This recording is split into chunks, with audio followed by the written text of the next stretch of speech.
बहुत डर लग रहा है। पूरे 2 घंटे से सुसु रोक कर चले जा रहा हूँ, अब तो कर लेने दो। अरे मूलचंद, तुझे सुसु की पड़ी है? समय से घर नहीं पहुँचे तो वो स्त्री हमें नंगा करके ले जाएगी। बिना रुके चुपचाप चलता रहे। मंटू मूलचंद थे 2 भाई, मूत्र रोकने पर हुई लड़ाई।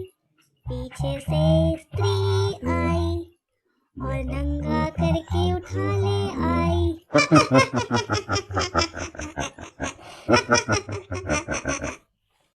रे मूलचंद, स्त्री आ गई। भाग, जितना जल्दी हो सके अपनी जान बचा के भाग, वरना ये हमें उठा के ले जाएगी। मंटू तो भागने में कामयाब हो चुका था, पर मूलचंद स्त्री के वश में आ चुका था। अरे ओ सुनीता बहन, आज से दुर्गा पूजा शुरू हो चुकी है। आज से पूरे 10 दिन स्त्री का प्रकोप इस गांव पर रहने वाला है। मैं तो जा रही हूँ मंदिर से विभूति लेने। उससे दीवार पर लिखूंगी, ओ स्त्री कल आना। हाँ, सही कहती हो सरला बहन, मैं भी चलती हूँ तुम्हारे साथ। आज से अपने मर्दों को रात में निकलना बंद करवाना होगा, वरना वो स्त्री हमारे मर्दों को नंगा करके ले जाएगी। इधर विकी पूरे 10 साल बाद शहर से अपनी पढ़ाई पूरी करके अपने गांव वापस आया था और अपने दोस्त लप्पू और पप्पू के साथ पूरा गांव घूम रहा था।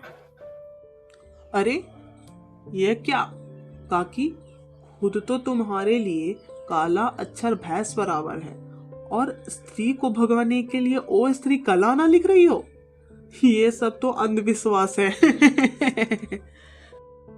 हाँ हाँ, उड़ा लो मेरा मजाक, लेकिन जिस दिन स्त्री तुम तीनों को नंगा करके उठा ले जाएगी, उस दिन तुम तीनों का होश ठिकाने आएगा, समझ लिया? एगो नींबुआ 2-4 गो मिर्ची लटकाला चोटी में। अरे नास पीटे, तुझे शर्म नहीं आती है? 2 बच्चों का बाप है और अभी भी औरतें छेड़ रहा है। रे तुझे कितनी बार कहा है, रोटी पका और बच्चे संभाल और अपनी जवान को भी लगाम दे। सही कहते हैं लोग, औरत को छूट दो तो वो सर पर चढ़कर नाचने लगती है। और इतना कहकर सरला का पति शंभू उसे बेरहमी से पीटने लगता है। कोई तो बचाओ, ये बेरहम आदमी मुझे मार देगा। कोई तो बचाओ, कोई तो बचा लो। पीछे खड़ा विकी ये सब कुछ देख रहा था और शंभू के जाने के बाद वो सरला के पास आता है। क्या काकी, शंभू चाचा ने तुम्हें तो बेकार का मारा है। मैं सब खड़ा होकर पीछे से देख रहा था। बिना गलती के तुमने मार खाई है। जब वो तुम्हें बेरहमी से मार रहा था तो एक झापड़ उठाकर तुम क्यों नहीं मार देती? क्या तुम में इतनी भी ताकत नहीं है? बुरा है, भला है, जैसा भी है, मेरा पति मेरा देवता है। मैं हाथ नहीं उठा सकती उन पे विकी। तो ठीक है, खाती रहो जिंदगी भर मार, मेरा क्या जाता है। अरे लप्पू और पप्पू, बहुत घूम लिया गांव। अब मुझे हमारे गांव के सबसे बड़े मंदिर में जाना है। मुझे घूमने की ललक हो रही है। हाँ, क्यों नहीं। अभी तो मंदिर दुल्हन की तरह सजी है। तुम्हें तो पता ही है, दुर्गा पूजा शुरू हो चुकी है। आज से पूरे 10 दिन भव्य आरती का आयोजन है। चलो, मैं तुम्हें लिए चलता हूँ। मंटू मूलचंद थे 2 भाई, मूत्र रोकने पर हुई लड़ाई। पीछे से स्त्री आई और नंगा करके स्त्री उठा ले आई। अरे पुरोहित जी, ये हमारे मंटू काका को क्या हुआ? वो ऐसी बहकी बहकी बातें क्यों कर रहे हैं? अरे तुम्हें नहीं पता, कल रात को जब मंटू और मूलचंद शहर से लौट रहे थे तो मूलचंद को स्त्री उठा ले गई और मंटू तो भागने में कामयाब हो गया, लेकिन स्त्री के भयानक रूप को देखकर वो अपना मानसिक संतुलन खो बैठा है। अरे लप्पू, मैं गांव घूम घूम कर और मंदिर घूम कर बोर हो चुका हूँ। अब मुझे कुछ तूफानी करने का मन है। अच्छा, क्या तूफानी करना चाहता है तू? बता। मैं चाहता हूँ कि हम तीनों स्त्री की हवेली पर चले। जहां वो सबको उठा कर ले जाती है। बहुत मजा आने वाला है। क्या कहा तूने? तुझे पता नहीं है क्या? पंडित जी ने सुबह क्या कहा था? मंटू ताता को स्त्री उठा कर ले गई है और तू हमें वहीं ले जाना चाहता है। मुझे नहीं जाना, तुम लोग जाओ। अरे लप्पू, तू भी कितना डरपोक है, इतना डरता क्यों है? चलना मेरे साथ। ये सब कुछ नहीं है, सारी अंधविश्वास है और अफवाहें हैं। और अगर मर्द का बच्चा है तो मेरे साथ तू आज रात को स्त्री की हवेली पर चलेगा। और आखिरकार विकी अपने दोस्त लप्पू और पप्पू के साथ स्त्री की हवेली पर पहुंच जाते हैं। अरे विकी, अब तो तलगल, मुझे बहुत जोलते तत्ती आई है, मुझे बहुत दल भी लग रहा है, चलना यहाँ से। हाँ विकी, लप्पू बिल्कुल सही कह रहा है, हमें यहाँ से चलना चाहिए। मुझे यहाँ बहुत अजीब महसूस हो रहा है। और देखो ना, यहाँ कितने सारे दरवाजे हैं। चुप रहा लप्पू और पप्पू, जब हम इतनी दूर आ ही चुके हैं तो थोड़ा और घूम लेने देना। और चलना एक दरवाजे के अंदर चलते हैं, देखते हैं इसके अंदर क्या है, बहुत मजा आएगा। और इस तरह विकी अपने दोस्त लप्पू और पप्पू के साथ एक दरवाजे के अंदर दखल हो जाते हैं।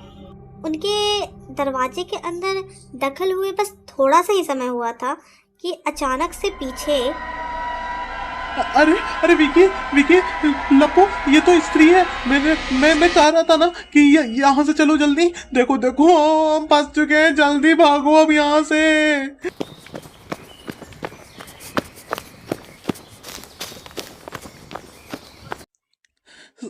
ये सब मेरी गलती है। तुम दोनों सही कह रहे थे, मेरी जिद के वजह से आज लप्पू की जिंदगी खतरे में है। पता नहीं स्त्री उसे मार देगी या उसके साथ क्या करने वाली है। मैं तुम्हारे वजह से आज हमने अपने प्यारे दोस्त लप्पू को खो दिया है। और तो और हम उनके माँ बाप को क्या जवाब देंगे, बताओ? क्या कहा तुमने मेरे प्यारे बेटे लप्पू को स्त्री के हवाले छोड़कर भाग आए। मेरा बेटा कितना भी दिमाग से पैदल था, वो तोतला था, लेकिन था तो मेरा प्यारा ही। अब मेरा बुढ़ापा का क्या होगा? तुमने मेरे बेटे को स्त्री के हवाले छोड़ दिया। सब मेरी गलती है काकी।